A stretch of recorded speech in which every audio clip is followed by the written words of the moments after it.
Welcome back, everyone, and happy St. Patrick's Day for those who are interested in such things. I thought it would be a great day to dive into the story of St. Patrick a little bit and clear up some of the myths that are believed about him, explain who he really is, and why he matters, not only to people in Ireland, but people around the world, especially people with Irish heritage or people who just want to get dressed in all green and go drink for a few hours. With that in mind, I want to say thank you to Ricky in Manheim, Pennsylvania. Ricky signed up about a month and a half ago as one of our newest patrons. So I want to thank you, Ricky, for your support. Now more than ever, Patreon is huge. It means a ton. And if you think it doesn't matter, I'm telling you it really does. So thank you to all of our patrons, all of our members, everyone who supports this channel in any way. Even if it just means you're subscribing, hitting like, and leaving a comment, you are helping the channel. So thank you to all of you for that. The link is down in the description. We're going to be taking a look at a video from History Calling called What Do We Know About St. Patrick? Let's dive in. St. Patrick has long been recognised as the patron saint of Ireland, a man of great piety who eradicated snakes from the island and had a fondness for shamrocks. But have you ever wondered how many of the stories about him are real and how many are myths? Well, in today's video from History Calling, we're going to put the sources to the test and ask just what do we know about St. Patrick. Stick around until the end and I'll also explain why St. Patrick's Day is celebrated on the 17th of March and where those snake and shamrock stories come from.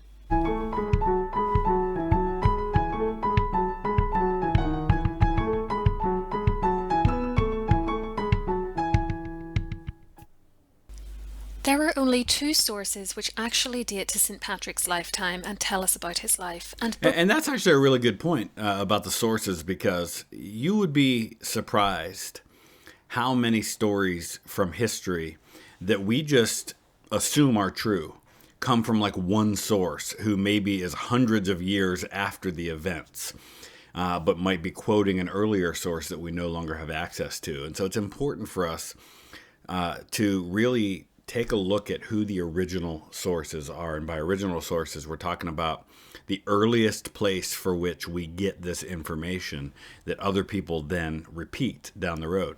How much was that original source even true is the question we should be asking. Both were written by the man himself whilst he was living in Ireland.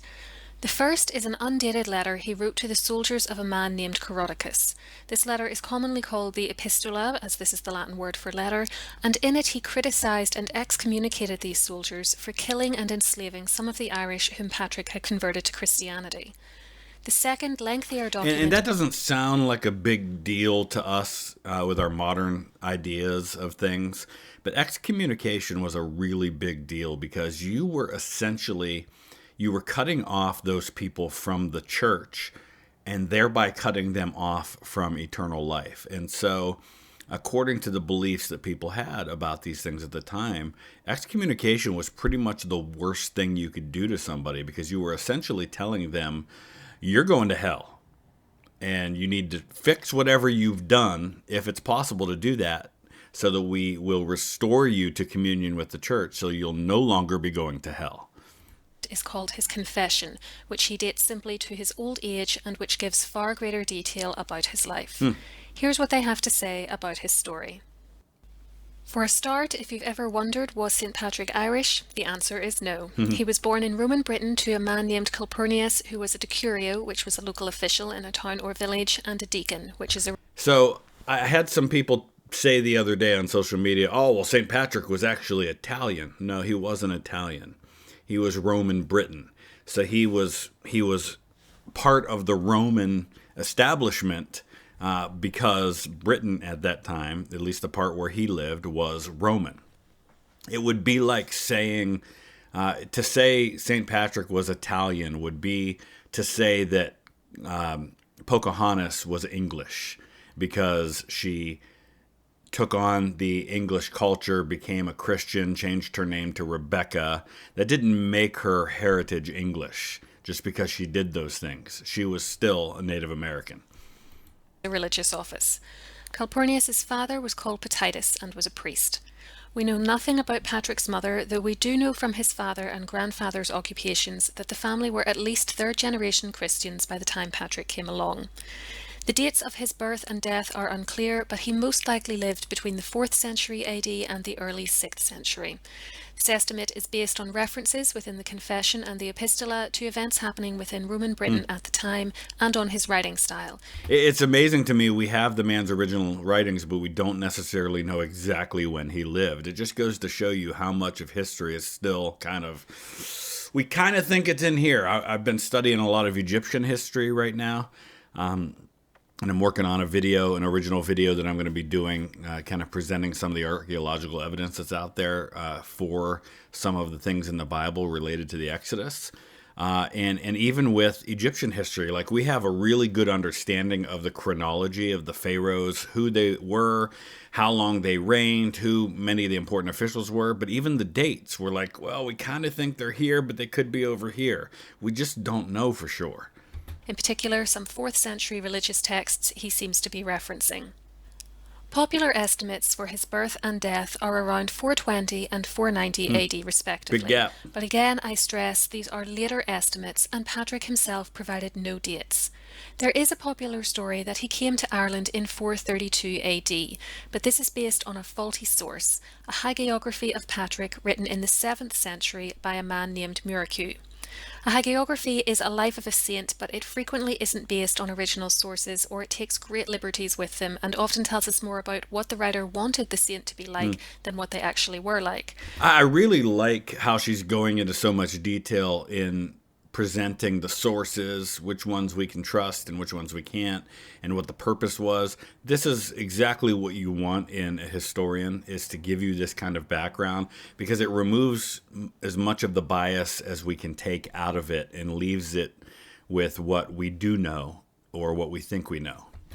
Muraku wrote that another missionary, a man named Palladius, who we know from other sources had come to Ireland in 431, soon left, and then Patrick arrived.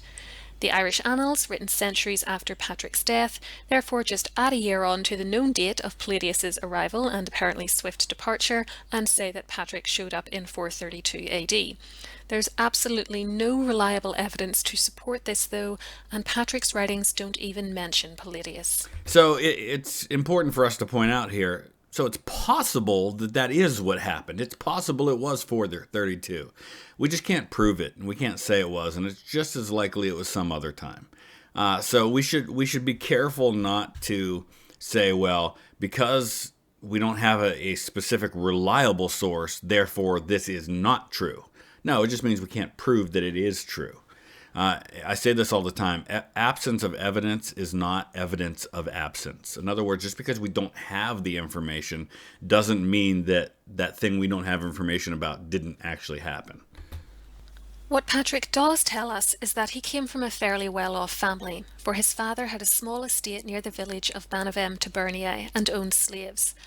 Today it's unknown where this village was, though some have assumed it must have been near the western coast of Britain, perhaps in modern-day Wales, as at about the age of 16, Patrick, along with thousands of others taken at around the same time, was kidnapped directly from the estate and taken into slavery in Ireland. Yeah, and so this makes sense. We don't know where they lived in Roman Britain, but if they were captured and taken into slavery in Ireland, it's a reasonable assumption that they were in the western part of Britain. Patrick saw his enslavement as a punishment from God for not being a good enough Christian, but also attributed this period of his life to his religious awakening, saying in the confession that God, quote, had mercy on the ignorance of my youth and looked after me. He didn't consider himself particularly well educated, calling himself unlearned in the Epistola and writing in the confession that I have not been a student like other men who in the very best manner have drunk equally in law and sacred letters. End quote. And this tells you a lot about the man, that he had a lot of humility, which I think is really important in a future Christian saint. And you see the same kinds of things happening in the epistles of Paul, which are in the New Testament. He starts out in some of his earlier writings kind of really promoting himself and making sure that people understand why that he should be looked at as an authority. You need to listen to me because of this and this and this. But then as he matures in his faith, he starts to become more humble and say things like, "I'm the least of the apostles," and I'm a great sinner, in the greatest of sinners, and that's something that comes with maturity to recognize as a Christian. The more I grow in my faith, the more I realize I need to grow in my faith. He blamed this lack of education in part on his youth when he was taken captive. Modern scholars have challenged this, though, pointing out that he spoke Latin and whatever the native language of the area in which he was raised was, perhaps early Welsh, and that his writings indicate his knowledge of other churchmen's writings such as St. Augustine. This learning may well have been acquired in later life, though, as would his acquisition of the Irish language. Whilst in Ireland as a slave, he worked as a shepherd, saying that he prayed constantly during this period, even hundreds of times a day, and grew fond of the Irish. And all of this, especially looking at this from the Christian perspective and looking at it from what Patrick probably had as his perspective, he probably saw as exactly where God wanted him to be. God allowed him to go into slavery so that he could get his attention and get him focused on his faith and prepare him now as a shepherd for what his role was to be as he grew in his faith, which was to be a shepherd to God's people. Where exactly he was held is unknown, though he speaks of a wood and a mountain being nearby. One day he heard a voice telling him that it would soon be time to return to his homeland. Soon after, another voice told him that his ship was ready, but that it was 200 miles away in an area unknown to Patrick. It was shortly after this that he fled from his slave master, who he had been with for 6 years, and began the journey back to Britain. Much ink has been spilt on trying to use these clues to figure out where exactly Patrick was living during his 6 years, with the results usually placing him somewhere in County Mayo. However, as Thomas O'Loughlin has said, this exercise is ultimately a futile effort. Honestly, and in the end, does it really matter, other than people who want to be able to say that we are where St. Patrick lived during this time? Because Patrick wouldn't have had the kind of firm grasp of Ireland's geography that we have today, and may have taken a very circuitous route to get from where he had been living to a port, rather than going in a straight 200-mile long line. When he reached the coast, the boat he wanted to take was about to leave, and he was initially refused passage on it by the pagan sailors. However, he writes that as he walked away from them, praying to God for assistance, they suddenly changed their minds and agreed to take him on board. The voyage lasted 3 days and was followed by 28 days on foot through what Patrick called a desert. This may have been in Britain or even the western side of Gaul, which is modern-day France, Belgium and the Netherlands. Indeed, the journey was so long and difficult that the group began to starve. His companions asked Patrick to pray for help, and he tells us in the confession that when he did so, a herd of swine soon appeared, which the men were able to kill and eat. They then camped for 2 days while they recovered their strength, and Patrick says the incident greatly improved him in their eyes and turned them to Christianity. You could understand why that would be the case, and the fact that they asked him to pray for them in the first place tells us that he was already demonstrating this strong outward faith that had obviously just in the few days they had been together had rubbed off on them. And you see that with a lot of people who have very strong faith, is that they don't even necessarily have to talk about it. They don't have to be like, hey, by the way, I'm a Christian and I avoid this and this and this and I live this way. No, you just kind of get a sense of it just by being around somebody. They exude that, and that's how it should be. 14 days later, just as their food ran out, they reached civilization.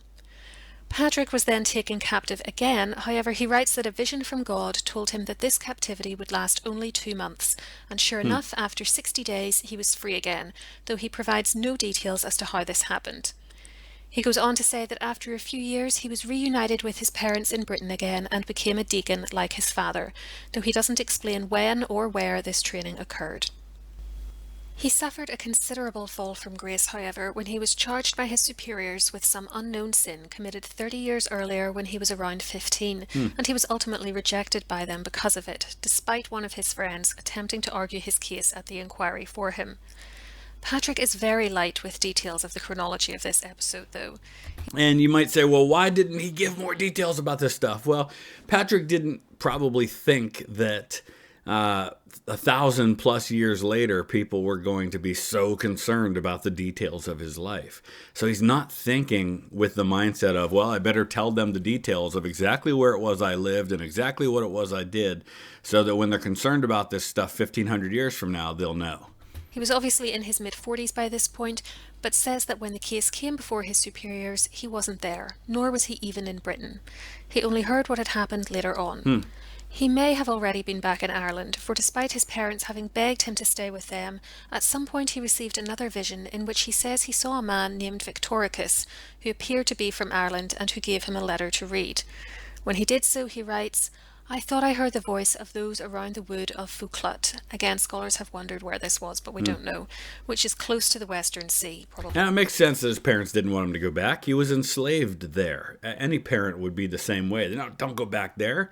It's a pagan country. If you go there trying to preach Christianity, you're probably going to end up enslaved or dead. They're just being protective and understandably so. The Atlantic. It was as if they were shouting with one voice, "O holy boy, we beg you to come again and walk among us." Patrick was touched by this vision and determined to return to Ireland as a bishop to spread Christianity amongst its people. Having done so, he writes that he endured many insults from unbelievers and people who did not want him there, and called himself, quote, Is that Glendalough? I don't know if that's Glendalough, but it sure looks like Glendalough. I was in Glendalough. Wow, if it is, that's a really cool alien shot. among the barbarians in the Epistula. Ultimately, he was successful in his mission, though, according to the confession, for recently, what a change! They have become a prepared people of the Lord, and they are now called the sons of God. According to the confession, Patrick's work included ordaining clergy and baptizing many thousands of Irish men and women all over Ireland, often enduring great danger and discomfort in doing so, and even being taken captive again and robbed, along with his travelling companions, not some of whom surprised. he says were the sons of kings. He attributed his release and the restoration of his goods to God's intervention, however, though he continued to expect, quote, "to be killed or waylaid or taken into slavery or assaulted in some other way every day." Nevertheless, his actions seem to have attracted some criticism in his homeland, for he admits that one of the reasons If you are doing anything of any significance that has any influence, there will be criticism. If you're not being criticized by someone, you're probably not doing anything of any significance. he is writing the confession is to defend himself against charges, apparently from the church in Britain, that he has used his position for personal gain. It was also at some point during this second stay in Ireland that the events which led Patrick to write the Epistula occurred, when the soldiers of Coroticus cut down and cruelly put to the sword, to use Patrick's phrase, a number of people he had just baptized, taking others prisoner and refusing to release them when Patrick requested they do so. This is what led him to excommunicate those soldiers.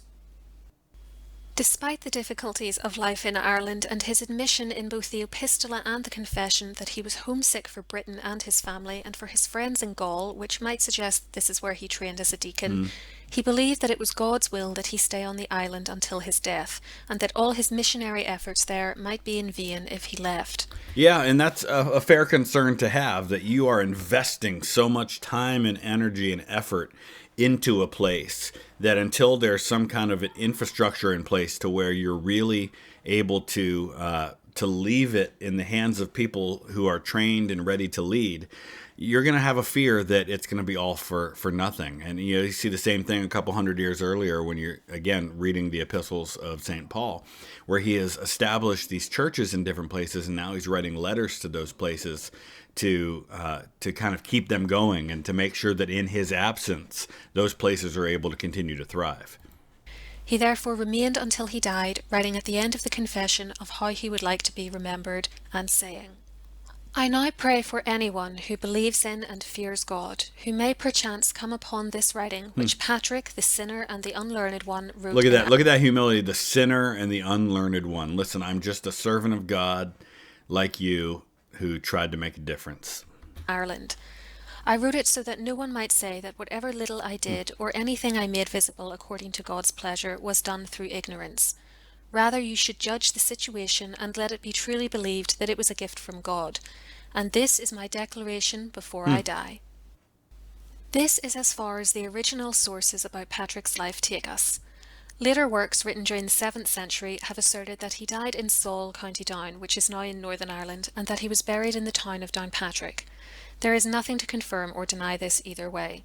A tombstone at the church in Downpatrick with Patrick's name on it actually dates to the early 20th century, as do a number of other relics supposedly associated with him, including this shrine of the hand of St. Patrick and this so-called bell of St. Patrick, though there were earlier versions of these relics created in the 15th century. You may have noticed there's been no talk of snakes or shamrocks in Patrick's writings. So where did these stories come from? Well, the story of him ridding Ireland of its snakes comes from a 12th century life of Patrick written by an English chronicler called Jocelyn of Furness. So we're talking about 6, 7, 800 years after Patrick's life. The story also appears in the work of one of his contemporaries, Gerald of Wales. Remember, though, that they were writing approximately 600 years after Patrick's death.